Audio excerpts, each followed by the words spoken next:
Hello everyone, welcome back to the channel of Ideal Public School and this is me सृष्टि चौबे। आज की इस video में हम class 7th की साइंस की चैप्टर नंबर 1 जो कि न्यूट्रिशन इन प्लांट्स है उसके एनसीईआरटी के एक्सरसाइज क्वेश्चंस विद आंसर्स लेकर के आए हैं। जैसे कि हम लोगों ने पिछली अपनी वीडियो के अनाउंसमेंट में बताया ही था कि हम लोग क्वेश्चन आंसर्स लेकर के आएंगे एनसीईआरटी के हर एक क्लास के।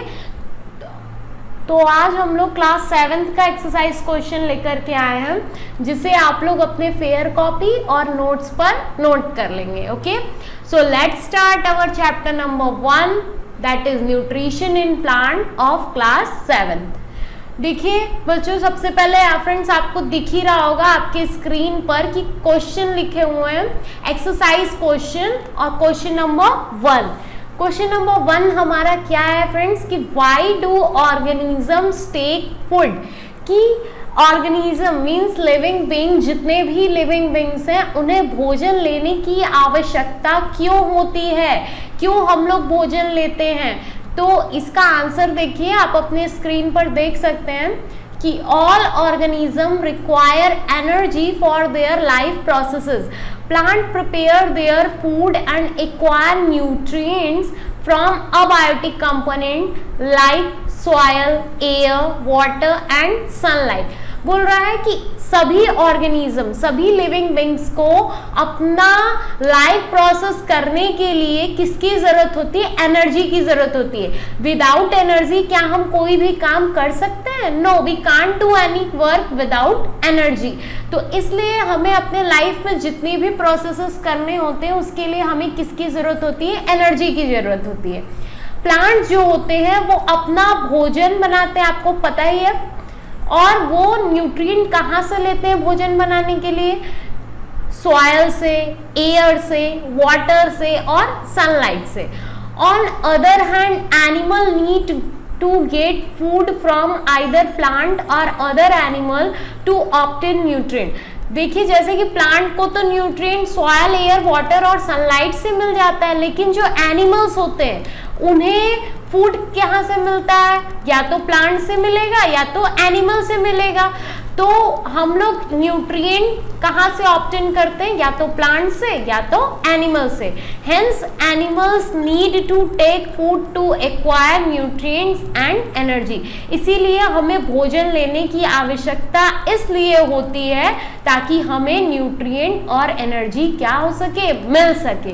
तो देखिए जैसा कि क्वेश्चन पूछा था कि क्यों ऑर्गेनिज्म को फूड लेने की जरूरत होती है, तो इसका सिंपल इज दैट आंसर ये होगा बच्चों कि हमें एनर्जी की जरूरत इसलिए होती है, हमें फूड की जरूरत इसलिए होती है ताकि हमें न्यूट्रिएंट और एनर्जी क्या हो सके? मिल सके। अब बढ़ते हैं अपने नेक्स्ट क्वेश्चन की तरफ जो कि हमारा क्वेश्चन नंबर 2 है।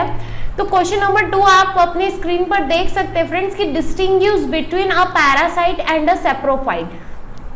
हमें पैरासाइट और सेप्रोफाइट्स के बीच में क्या करना है? डिफरेंस बताना है, अंतर बताना है। जैसे कि हम लोगों ने अपने पिछले वीडियो में पढ़ाई था कि पैरासाइट और सेप्रोफाइट क्या होते हैं, तो अब उन दोनों में हमें डिफरेंस बताना। तो आप एक टेबल देख रहे होगे स्क्रीन पर, एक सेप्रोफाइट का है और एक पैरासाइट का है। तो सेप्रोफाइट में क्या लिखा हुआ है? Acquire nutrient from dead and decaying matter. Saprophytes क्या करते हैं? जो वो अपना न्यूट्रिशन किससे लेते हैं? डेड और डिकेइंग मैटर से लेते हैं, मींस सड़ी गली मरी हुई चीजों से सेप्रोफाइट अपना न्यूट्रिशन लेते हैं। लेकिन जो पैरासाइट होते हैं, पैरासाइट लीव ऑन और in a host and get it food at the expense of its host। Parasite क्या करते हैं कि वो अपना न्यूट्रिशन किसी लिविंग बीइंग से लेते हैं, और जिस लिविंग बीइंग से वो अपना न्यूट्रिशन लेते हैं उसे क्या बोला जाता है? होस्ट बोला जाता है। समझ में आ रहा है? सेप्रोफाइट क्या करते हैं? डेड और डिकेइंग मैटर से अपना न्यूट्रिशन लेते हैं, एंड पैरासाइट किसी अदर लिविंग बीइंग से अपना न्यूट्रिशन लेते हैं। तो सेप्रोफाइट का बेस्ट एग्जाम्पल क्या होगा फ्रेंड्स? फंगी होगा, और पैरासाइट का बेस्ट एग्जाम्पल राउंड वर्म। अब बढ़ते हैं अपने नेक्स्ट क्वेश्चन की तरफ जो कि हमारा क्वेश्चन नंबर 3 है। तो क्वेश्चन नंबर 3 हमारा है, how would you test the presence of starch in leaf, कि अगर हमें पता करना होगा कि लीव्स में स्टार्च होता है या फिर नहीं होता है तो हम कैसे पता करेंगे। तो देखिए इसका आंसर, इसके लिए हमें एक एक्सपेरिमेंट करना होगा और वो एक्सपेरिमेंट क्या होगा ध्यान से देखिएगा और सुनिएगा। सोल्यूशन क्या है इसका, take 2 potted plant of the same kind, हमें 2 पौधे गमले में लगे हुए चाहिए एक ही तरह के। Keep one in the dark for 72 hours and the other in sunlight, उसमें से हमें एक पौधा 72 आवर्स के लिए अंधेरे में रखना है और दूसरा वाला पौधा सनलाइट में रखना है। Okay, perform the iodine test with the leaf of both the plant as given below. अब हमें उसके ऊपर आयोडीन टेस्ट करना है। जैसे आप लोगों ने क्लास 6 में पढ़ा था कि किसी भी अगर फूड मटेरियल में हमें पता करना होता है कि उसमें स्टार्च है या फिर नहीं है, तो हम आयोडीन सॉल्यूशन की मदद से क्या करते हैं, पता करते हैं। तो किसी भी फूड मैटर पे जब हम आयोडीन सॉल्यूशन ड्रॉप करते थे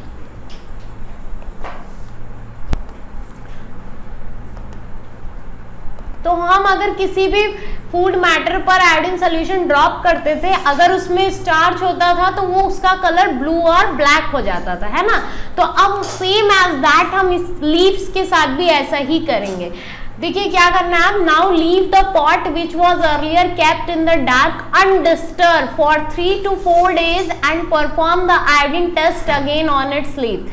हमें जिस पॉट को हमने अंधेरे में रखा था उसे बिना अनडिस्टर्ब, मतलब उसे कुछ भी हिलाना डुलाना नहीं है, लगभग कितने दिन तक, 3 से 4 दिन तक। अब देखिए हम आयोडीन टेस्ट कैसे करेंगे। सबसे पहले put iodine solution on the leaf, हम पत्तों पर क्या ड्रॉप कराएंगे, आयोडीन सॉल्यूशन। अब हम क्या देख सकते हैं कि देखिए दोनों पत्तों पर ड्रॉप कराएंगे, जो हमने सनलाइट पर रखा था उस पर भी और जो हमने डार्क रूम में रखा था उस पर भी। तो हम ऑब्जर्व क्या करेंगे कि blue black colour will be observed on the leaf of the plant kept in sunlight. जो पौधा हमने सनलाइट में रखा था उसकी लीव्स पर क्या, जब हम आयोडीन सॉल्यूशन ड्रॉप कराएंगे तो उसकी पत्ती का कलर कैसा हो जाएगा, ब्लू या ब्लैक। ये क्या इंडिकेट कर रहा है फ्रेंड्स, ये इंडिकेट कर रहा है कि उस पत्ते में क्या पाया जाता है, स्टार्च पाया जाता है। लेकिन वहीं अदर हैंड जब हम लोग डार्क रूम में जो पत्ती रखी थी उस पर आयोडीन सॉल्यूशन ड्रॉप कराएंगे तो क्या होगा, उसका कलर चेंज नहीं होगा, वो ब्लू और ब्लैक कलर उस पर नहीं आएंगे। इस जो कि क्या इंडिकेट कर रहा है कि उसमें स्टार्च नहीं है। तो ये जो पूरा प्रोसेस था हम लोगों का स्टार्च चेक करने का, ये किसका प्रोसेस था कि हम लीफ में कैसे स्टार्च का पता कर सकते हैं। आई थिंक आपको समझ में आ गया होगा। तो अब बढ़ते हैं अपने नेक्स्ट क्वेश्चन की तरफ, जो कि क्वेश्चन नंबर 4 है। क्वेश्चन नंबर 4 क्या है फ्रेंड्स कि give a brief description of the process of synthesis of food in green plants. बोल रहा है कि हमें एक ब्रीफ डिस्क्रिप्शन देना है कि ग्रीन प्लांट्स अपना भोजन कैसे बनाते हैं। तो आपको तो पता ही है कि ग्रीन प्लांट जिस प्रोसेस की मदद से अपना भोजन बनाते हैं उस प्रोसेस को क्या बोला जाता है, फोटोसिंथेसिस बोला जाता है, जैसा कि मैंने आप लोगों को वीडियो में बताया ही था। तो अब बढ़ते हैं आंसर, देखिए ब्रीफ डिस्क्रिप्शन इसका। तो आप अपने स्क्रीन पर देख ही रहे होंगे कि green plant use a process called as photosynthesis to prepare their food. Green plants जितने भी होते हैं भोजन बनाने के लिए जिस प्रोसेस का यूज करते हैं उस प्रोसेस को हम क्या कहते हैं, फोटोसिंथेसिस। अब इस प्रोसेस में देखिए क्या क्या होता है, वो नीचे लिखे हुए हैं। देखिए फर्स्ट पॉइंट क्या है, water is taken from the root of the plant and it is transported to leaf of the plant। जो वाटर होता है ना फ्रेंड्स, वो जो वाटर होता है वो प्लांट्स को किसकी मदद से मिलता है, प्लांट के रूट की मदद से, जो जड़ होती है, जड़ के थ्रू प्लांट के हर पत्ती में वाटर क्या होता है, ट्रांसपोर्ट होता है। Water is transported through the root of the plant. Plant में वाटर किसके थ्रू ट्रांसपोर्ट होता है, रूट के through. Second point, carbon dioxide. Carbon dioxide कैसे ट्रांसपोर्ट होगा, carbon dioxide from air enter the leaf through pores called stomata. बोल रहा है कि कार्बन डाइऑक्साइड पेड़ पौधे कैसे लेते हैं। जैसा कि मैंने बताया था कि लीव्स में छोटे छोटे पोर्स होते हैं जिन्हें हम क्या बोलते हैं, स्टोमाटा बोलते हैं। तो स्टोमाटा के थ्रू किसी भी पौधे में कार्बन डाइऑक्साइड क्या होता है, इनसाइड होता है, कार्बन डाइऑक्साइड वो लेते हैं और ऑक्सीजन रिलीज करते हैं by stomata. This diffuses the cell containing chlorophyll. अब नेक्स्ट बढ़ते हैं, next point, water molecule is broken down into hydrogen and oxygen. तो देखिए water molecule is broken down into hydrogen and oxygen with the help of sunlight. और जो water transport हुआ है plant के रूट के थ्रू, जो वाटर का मॉलिक्यूल होता है, आपको तो पता ही है कि वाटर का फॉर्मूला क्या होता है बच्चों, वाटर का फॉर्मूला होता है H2O जो होता है ये क्या करता है, हाइड्रोजन और ऑक्सीजन के मॉलिक्यूल्स, वाटर का जो मॉलिक्यूल होता है वो टूट जाता है, किसमें, हाइड्रोजन और ऑक्सीजन में। किसकी मदद से, सनलाइट की मदद से वाटर के मॉलिक्यूल्स आपस में टूट जाते हैं। वाटर का मॉलिक्यूल टूट जाने का मतलब हाइड्रोजन और ऑक्सीजन अलग अलग हो जाता है, किसकी मदद से, सनलाइट की मदद से। अब बढ़ते हैं आगे, नेक्स्ट पॉइंट क्या लिखा है, नेक्स्ट पॉइंट क्या है, hydrogen combine with oxygen and carbon to form carbohydrate. अभी देखिए हाइड्रोजन और ऑक्सीजन के मॉलिक्यूल्स अलग अलग हो गए, सॉरी वाटर के मॉलिक्यूल आपस में अलग अलग हो गए हाइड्रोजन और ऑक्सीजन में। अब क्या होगा कि हाइड्रोजन जो है वो ऑक्सीजन और कार्बन के साथ क्या हो जाएगा, कंबाइन हो जाएगा, जुड़ जाएगा, क्या बनाने के लिए, कार्बोहाइड्रेट बनाने के लिए। अब देखिए फोटोसिंथेसिस में जितना भी प्रोसेस हुआ है उसे हम इक्वेशन के थ्रू रिप्रेजेंट कर सकते हैं ऐसे। फोटोसिंथेसिस में जो भी प्रोसेस हुआ है, जो भी केमिकल रिएक्शन हुआ है उसे हम नीचे दिए हुए इक्वेशन से, when carbon dioxide react with water in the presence of sunlight it form what, glucose and oxygen. जब कार्बन डाइऑक्साइड वाटर के साथ रिएक्ट करता है सनलाइट की प्रेजेंस में तो क्या बनाता है, ग्लूकोज और oxygen. This represent the whole process of photosynthesis. ये पूरा फोटोसिंथेसिस का प्रोसेस बता रहा है। अब बढ़ते हैं अपने नेक्स्ट क्वेश्चन की तरफ जो कि हमारा क्वेश्चन नंबर 5 है। क्वेश्चन नंबर 5 देखिए बच्चों क्या है, show with the help of a sketch that plant are the ultimate source of food। हमें एक स्केच की मदद से बताना है कि प्लांट क्या है, अल्टीमेट सोर्स ऑफ फूड है, मतलब कि प्लांट से हमें हमेशा फूड मिलता रहता है। It is the ultimate source of food. जैसे सन को अल्टीमेट सोर्स ऑफ एनर्जी बोला जाता है, उसी तरह प्लांट को अल्टीमेट सोर्स ऑफ फूड बोला जाता है। अब आप एक फिगर देख रहे होगे, एक लैडर के थ्रू रिप्रेजेंट क्या है, सीढ़ियां बनी हुई हैं। सबसे बॉटम पे सबसे फर्स्ट सीढ़ी क्या है हमारा, ग्रीन प्लांट्स है ना। ग्रीन प्लांट्स के बाद ये सन की रेज आ रही है, फोटोसिंथेसिस का प्रोसेस हो रहा होगा, प्लांट्स अपना भोजन बना रहे होंगे, ऑक्सीजन को रिलीज कर रहे होंगे, जो कि प्राइमरी कंज्यूमर फिर आप देख रहे होंगे इसमें एक काऊ बना हुआ है और एक इंसेक्ट बना हुआ है, तो ये प्राइमरी कंज्यूमर है, प्राइमरी कंज्यूमर। उसके बाद नेक्स्ट पे आप देख रहे होंगे सेकेंडरी कंज्यूमर। सेकेंडरी कंज्यूमर में लायन है, स्नेक है। सेकेंडरी कंज्यूमर के बाद टर्शरी कंज्यूमर, टर्शरी कंज्यूमर के बाद क्वाट्रेनरी कंज्यूमर, क्वाट्रेनरी कंज्यूमर के बाद प्रेडेटर्स। तो ये जो पूरी ये जो आप पूरा होल डायग्राम देख रहे हैं, अगर ये ग्रीन प्लांट्स ही नहीं होते तो प्राइमरी कंज्यूमर नहीं होता, प्राइमरी कंज्यूमर को कंज्यूम करने के लिए सेकेंडरी कंज्यूमर नहीं होता, और सेकेंडरी कंज्यूमर को कंज्यूम करने के लिए टर्सरी कंज्यूमर, मतलब ये कुछ भी पॉसिबल ही नहीं होता without green plant. That's why green plants को क्या बोला गया है, अल्टीमेट सोर्स ऑफ फूड। अब बढ़ते हैं अपने नेक्स्ट क्वेश्चन की तरफ जो कि हमारा क्वेश्चन नंबर 6 है। क्वेश्चन नंबर 6 देखिए, फिल इन द ब्लैंक्स है। तो फिल इन द ब्लैंक्स में आप अपने स्क्रीन पर देख रहे होंगे क्वेश्चन नंबर 1।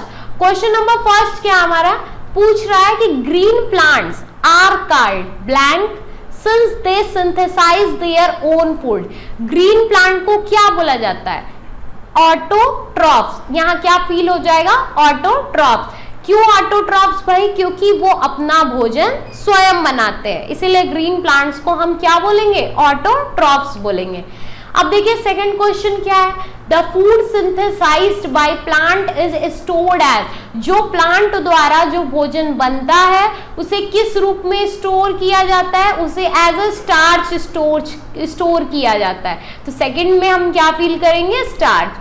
थर्ड क्वेश्चन देखिए, in photosynthesis solar energy is absorb by the pigment called, जब मैंने आपको वीडियो में बताया था कि जो क्लोरोफिल होता है उसका काम क्या होता है, सनलाइट को कैप्चर करना। तो फोटोसिंथेसिस के प्रोसेस में सोलर एनर्जी मींस सनलाइट से जो एनर्जी प्रोड्यूस होती है उसे एब्जॉर्ब कौन करता है, क्लोरोफिल। तो सी में हमारा क्या फील हो जाएगा, क्लोरोफिल। अब देखिए next and final question of fill in the blanks क्या है, during photosynthesis plants take in blank and release blank gas. Photosynthesis के प्रोसेस के दौरान प्लांट्स क्या करते हैं, कार्बन डाइऑक्साइड गैस लेते हैं और ऑक्सीजन गैस रिलीज करते हैं। तो इसलिए हम फर्स्ट में कार्बन डाइऑक्साइड और सेकंड में ऑक्सीजन फील कर देंगे। अब बढ़ते हैं अपने नेक्स्ट क्वेश्चन की तरफ, जो कि हम क्वेश्चन नंबर 7 है। नेम द फॉलोइंग, नीचे कुछ स्टेटमेंट लिखे हुए हैं, हमें उनके नेम बताना है। तो देखिए फर्स्ट क्वेश्चन क्या है, a parasitic plant with yellow slender and branched stem. एक पैरासिटिक प्लांट है, एक ऐसे पैरासिटिक प्लांट का नाम बताना। पैरासिटिक समझ ही रहे होंगे आप लोग, पैरासिटिक मींस ऐसा प्लांट जो अपना न्यूट्रिशन किसी अदर प्लांट से लेता हो। तो इसका येलो स्लेंडर और ब्रांच्ड स्टेम होता है। तो ऐसा कौन सा पैरासिटिक प्लांट होता है, तो उसका नाम क्या हो जाएगा, कसकटा। ओके अब बढ़ते हैं अपने नेक्स्ट क्वेश्चन की तरफ, जो कि हमारा क्वेश्चन नंबर 2 है। A plant that is partially autotrophic, एक ऐसे पौधे का नाम बताना है जो कि पार्शियली ऑटोट्रॉफिक होता है, मींस कि वो ऑटोट्रॉफिक थोड़ा होता है और हेट्रोट्रॉफिक भी होता है। मतलब एक ऐसा पौधा जो ऑटोट्रॉफिक भी हो और हेट्रोट्रॉफिक भी हो। तो इसका आंसर क्या होगा, पिचर प्लांट। पिचर प्लांट एक इंसेक्टिवोरस प्लांट है, आपको पता है जो इंसेक्ट खाता हो। मैंने आपको वीडियो में बताया था कि इंसेक्टिवोरस प्लांट पूरी तरीके से इंसेक्ट नहीं खाते, वो फोटोसिंथेसिस का भी प्रोसेस करते हैं। तो इसका मतलब जितने भी इंसेक्टिवोरस प्लांट होते हैं वो पार्शियली ऑटोट्रॉफिक होते हैं और हेट्रोट्रॉफिक भी होते हैं। तो इसलिए इसका आंसर क्या होगा, पिचर प्लांट। अब लास्ट क्वेश्चन क्या है, the pores through which leaves exchange gases. Leaves में जो छोटे छोटे पोर्स होते हैं उनका नाम क्या होता है, जिनसे गैसेस का एक्सचेंज होता है। गैसेस का एक्सचेंज मतलब कार्बन डाइऑक्साइड आता है और ऑक्सीजन गैस रिलीज होता है। तो लीव्स में छोटे पोर्स का नाम क्या होता है, स्टोमाटा। इसलिए इसका आंसर क्या हो जाएगा, स्टोमाटा। अब बढ़ते हैं अपने नेक्स्ट क्वेश्चन की तरफ, जो कि हमारा क्वेश्चन नंबर 8 है। और क्वेश्चन नंबर 8 हमारा क्या है friend, tick the correct answer. जो ऑप्शन राइट होगा हमें उसे टिक कर देना है। देखिए cuscuta is an example of, option दिया हुआ है ऑटोट्रॉफ, पैरासाइट, सेप्रोट्रॉफ, होस्ट। तो आप सभी जानते हो कि कसकटा क्या है, एक पैरासाइट है, पैरासिटिक प्लांट है। क्यों, क्योंकि ये अपना भोजन खुद नहीं बनाता, ये अपने न्यूट्रिशन के लिए अदर प्लांट पर डिपेंड होता है। तो इसका राइट आंसर क्या होगा, पैरासाइट। नेक्स्ट क्वेश्चन है, the plant which trap and feed on insect. तो एक ऐसा पौधा बताना है जो इंसेक्ट खाता है। नीचे कौन सा ऐसा पौधा है जो इंसेक्ट खाता है, Cuscuta, China rose, pitcher plant, रोज। तो आपको पता ही पिचर प्लांट एक ऐसा प्लांट है इन सभी में जो क्या करता है, इंसेक्ट पकड़ता है और उससे न्यूट्रिशन लेता है। तो इसका राइट आंसर होगा पिचर प्लांट। अब बढ़ते हैं अपने नेक्स्ट क्वेश्चन की तरफ, जो कि मैच द कॉलम है। आप देख सकते हैं स्क्रीन पर, हमें राइट ऑप्शन के साथ राइट को मैच कराना है। देखिए लिखा हुआ है क्लोरोफिल। तो क्लोरोफिल इनमें से किस में प्रेजेंट होगा भाई, तो क्लोरोफिल तो हम सभी जानते हैं लीफ में प्रेजेंट होता है। तो क्लोरोफिल का राइट ऑप्शन क्या होगा, लीफ। इसलिए क्लोरोफिल के सामने मैंने लिख दिया लीफ। अब बढ़ते हैं नेक्स्ट, नाइट्रोजन। नाइट्रोजन इन सब में से कहाँ रहेगा, rhizobium, heterotroph, pitcher plant, leaf, parasite. तो ये तो राइजोबियम नाइट्रोजन के साथ होगा, इसलिए नाइट्रोजन के सामने मैंने लिख दिया राइजोबियम। नेक्स्ट है कसकटा। कसकटा इनमें से क्या है, पैरासाइट है। तो कसकटा के सामने मैंने लिख दिया पैरासाइट। अब बढ़ते हैं नेक्स्ट, नेक्स्ट है एनिमल्स। एनिमल्स आप सभी जानते हो हेट्रोट्रॉफ है, इसलिए एनिमल्स के सामने हेट्रोट्रॉफ। और पता भी आपको हेट्रोट्रॉफ क्यों? बिकॉज हम अपना भोजन स्वयं नहीं बना सकते, we are depend on plants and other animal, that's why animals के सामने हेट्रोट्रॉफ लिखा हुआ है। और इंसेक्ट भाई कौन फीड करता है? पिचर प्लांट, इसलिए इंसेक्ट के सामने पिचर प्लांट। अब बढ़ते हैं अपने नेक्स्ट क्वेश्चन की तरफ, जो कि क्वेश्चन नंबर 10 है। लिखा हुआ है mark true if the statement is true and F if it is false. हमें बताना है कि कौन सा स्टेटमेंट राइट है तो उसे ट्रू लिखेंगे एंड जो रॉन्ग रहेगा हम उसे फॉल्स लिखेंगे। तो फर्स्ट है carbon dioxide is released during photosynthesis. Photosynthesis के प्रोसेस के समय क्या कार्बन डाइऑक्साइड गैस रिलीज होती है? बिल्कुल गलत। फोटोसिंथेसिस के प्रोसेस के समय ऑक्सीजन गैस रिलीज होती है, ना कि कार्बन डाइऑक्साइड। तो ये स्टेटमेंट बिल्कुल रॉन्ग है, इसलिए हम इसमें क्या लिखेंगे? फॉल्स। नेक्स्ट है plant which synthesise their food are called saprotroph. बोल रहा है ऐसे प्लांट जो अपना भोजन स्वयं बनाते हैं क्या उन्हें सेप्रोट्रॉफ्स बोला जाता है? बिल्कुल गलत। ऐसे पौधे जो अपना भोजन स्वयं बनाते हैं उन्हें हम ऑटोट्रॉफ्स बोलते हैं, ना कि सेप्रोट्रॉफ। तो ये स्टेटमेंट भी रॉन्ग है, इसलिए हम इसमें क्या लिखेंगे? फॉल्स। तो यहां लिख दिए फॉल्स, तो यहां लिख दिए फॉल्स। नेक्स्ट है third, the product of photosynthesis is not a protein. बोल रहा है कि क्या फोटोसिंथेसिस के प्रोसेस के समय प्रोटीन एज अ प्रोडक्ट नहीं बनता है? ये तो सही है भाई, प्रोटीन नहीं बनता है, हम इसको क्या लिख देंगे? True. Next solar energy is converted into chemical energy during photosynthesis. बोल रहा है कि फोटोसिंथेसिस के प्रोसेस के दौरान क्या सोलर एनर्जी केमिकल एनर्जी में कन्वर्ट हो जाती है? बिल्कुल सही, सोलर एनर्जी कन्वर्ट हो जाती है केमिकल एनर्जी में फोटोसिंथेसिस के प्रोसेस के दौरान, इसलिए हम यहाँ क्या लिख देंगे? ट्रू। नेक्स्ट है question number 11, choose the correct option from the following. बोल रहा है which part of the plant take in carbon dioxide from the air for photosynthesis. बोला इनमें से प्लांट का कौन सा पार्ट एयर से कार्बन डाइऑक्साइड लेता है फोटोसिंथेसिस के प्रोसेस के लिए? तो आपको सभी को पता है कि स्टोमाटा ही लेता है, तो इसका राइट आंसर क्या हो जाएगा? Stomata.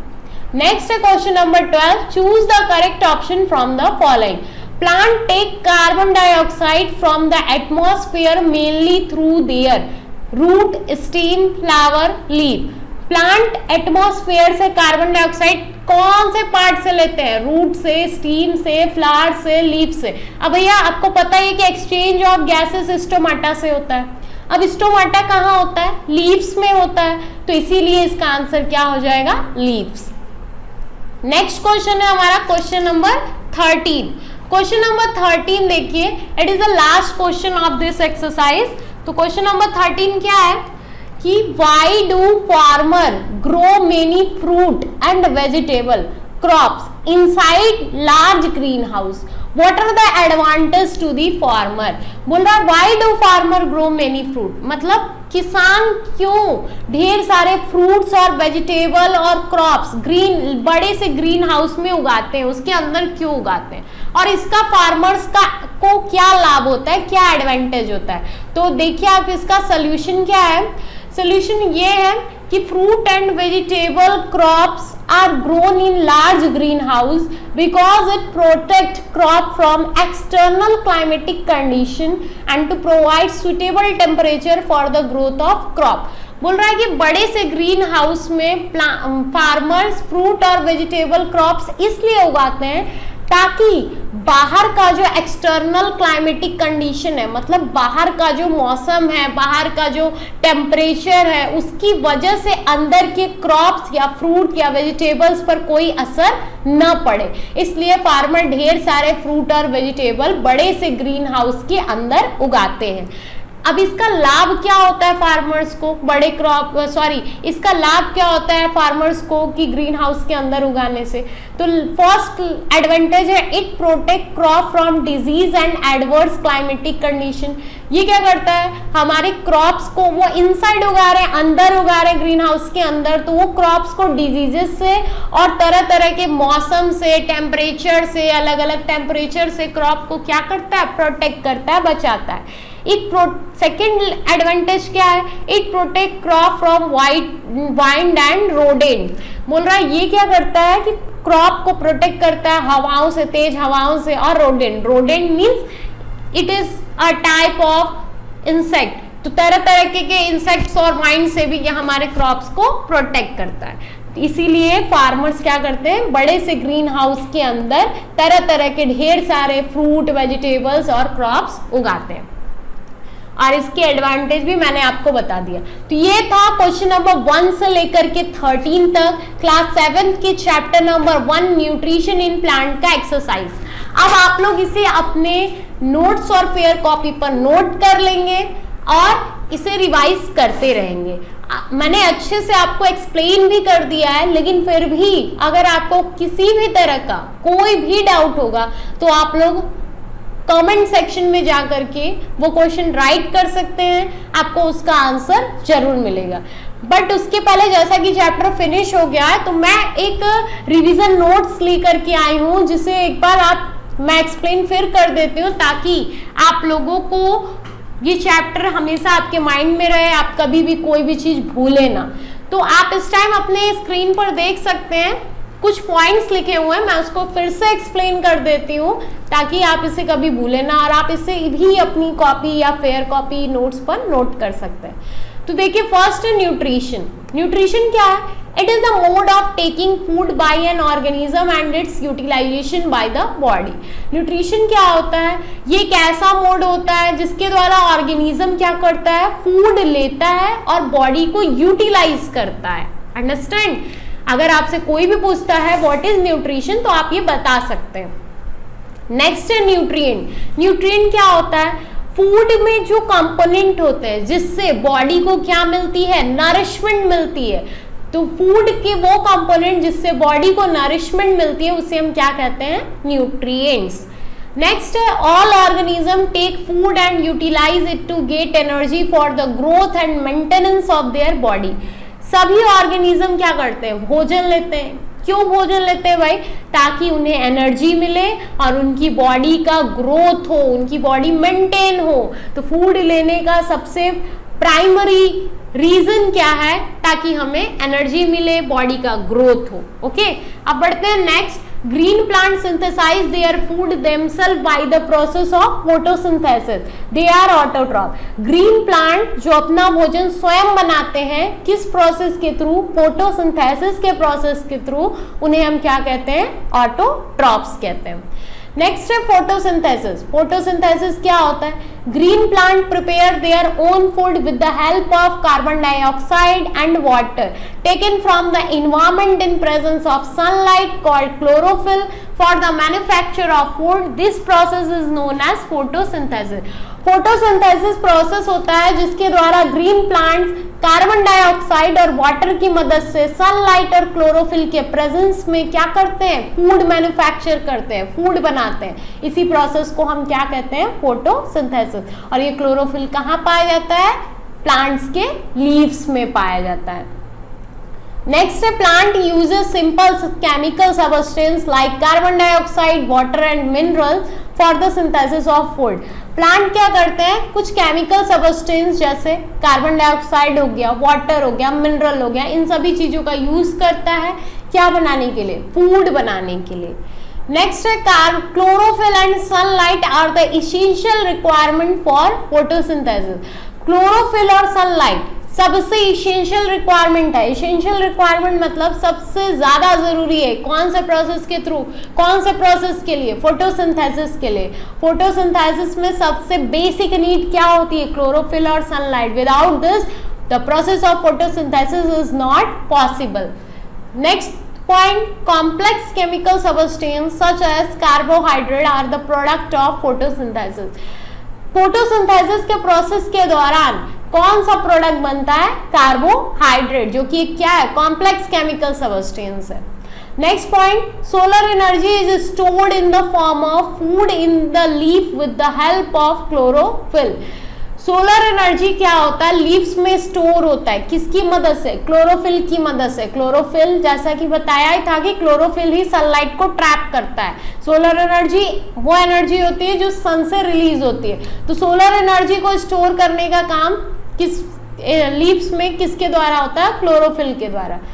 Next, oxygen is produce during photosynthesis. Photosynthesis के प्रोसेस के दौरान कौन सी गैस प्रोड्यूस होती है, ऑक्सीजन गैस प्रोड्यूस होती है। Oxygen released in photosynthesis is utilized by living organism for their survival. जो ऑक्सीजन गैस रिलीज होती है फोटोसिंथेसिस के दौरान, उस ऑक्सीजन गैस को कौन कंज्यूम करता है, लिविंग बीइंग। हम लोग ऑक्सीजन गैस लेते हैं, आपको पता ही है कि प्लांट हमें कौन सी गैस देते हैं, ऑक्सीजन गैस देते हैं। तो वो ऑक्सीजन गैस वो कहाँ से देते हैं, जो वो फोटोसिंथेसिस का प्रोसेस करते हैं उसमें ऑक्सीजन गैस रिलीज होती है। वही ऑक्सीजन गैस सभी लिविंग ऑर्गेनिज्म लेते हैं, किस लिए, फॉर देयर सर्वाइवल, जिंदा रहने के लिए। नेक्स्ट है, fungi derive nutrition from dead and decaying matter. They are saprotrophs plants like cuscata are parasite. They take food from the host plant. Fungi आपको पता ही है, ये डीड और डेकिंग मैटर से अपना न्यूट्रिशन लेता है, इसलिए इसे हम सैप्रोट्रॉप्स कहते हैं। जैसे कसकटा हो गया, कसकटा क्या है, पैरासाइट है। क्यों, क्योंकि ये अदर लिविंग प्लांट से अपना न्यूट्रिशन लेता है। कहने का मतलब है कि जो डीड और डेकिंग मैटर से लेगा वो सैप्रोट्रॉप्स होगा, इसका एग्जांपल फंगी है। और जो लिविंग ऑर्गेनिज्म से अपना न्यूट्रिशन लेगा उसे हम पैरासाइट बोलेंगे, और इसका एग्जांपल कसकटा है। और जिससे वो अपना भोजन लेगा उसे हम होस्ट कहते हैं। नेक्स्ट है, a few plant and all animal are depend on other for their nutrition and are called heterotroph. आपको पता ही है कि सभी प्लांट्स, कुछ प्लांट ऐसे हैं जो अपने न्यूट्रिशन के लिए दूसरों पर निर्भर होते हैं, और लगभग सभी जानवर तो दूसरों पर डिपेंड होते ही हैं। तो जो लोग अपने भोजन के लिए अदर लोगों पर डिपेंड रहेंगे उन्हें हम हेटेरोट्रॉफ्स बोलेंगे। नेक्स्ट है पैरासिटिक। पैरासिटिक क्या होते हैं, ये क्या करते हैं, अदर ऑर्गेनिज्म से अपना न्यूट्रिशन लेते हैं। और पैरासिटिक को देखिए दो कैटेगरी में डिवाइड किया गया, पार्शियल पैरासाइट और टोटल पैरासाइट। जैसा कि नाम ही है पार्शियल, पार्शियल मतलब थोड़ा सा, जो कुछ न्यूट्रिशन अपना दूसरे से लेंगे उन्हें हम पार्शियल पैरासाइट बोलेंगे, और जो पूरा का पूरा न्यूट्रिशन लेंगे, कंप्लीटली लेंगे, उसे हम टोटल पैरासाइट बोलेंगे। नेक्स्ट है saprophytic. Saprophytic organism that obtain nutrition from dead and decaying plant and animal matter. Saprophytic क्या करते हैं, ये अपना न्यूट्रिशन डेड और डिकेइंग प्लांट मतलब सड़े गले प्लांट्स और एनिमल मैटर से लेते हैं, इसलिए इन्हें हम सैप्रोफाइटिक बोलते हैं। Last and final topic, mushroom, malls and certain types of fungi and bacteria, इसका एग्जाम्पल है। ओके, तो देखिए मैंने आप लोगों को इस चैप्टर का रिवीजन भी करा दिया, आप लोग इसे अपने नोट्स पर नोट कर लेंगे, रिवाइज करते रहेंगे, और जितना क्वेश्चन आंसर भी आज मैंने कराया है उसे भी आप लोग नोट करेंगे, रिवाइज करेंगे, लर्न करेंगे, अच्छे से समझेंगे। लेकिन फिर भी अगर आपको कोई भी दिक्कत होती है, मैंने आपको बोला ही है कि आप कमेंट सेक्शन में राइट करेंगे अपनी प्रॉब्लम को, you will get your answer 100% definitely. पर तब तक के लिए आप लोग हमारे चैनल से जुड़े रहें और वीडियो को लाइक, शेयर और सब्सक्राइब करें, और बेल आइकन दबाना बिल्कुल ना भूलें। Thank you.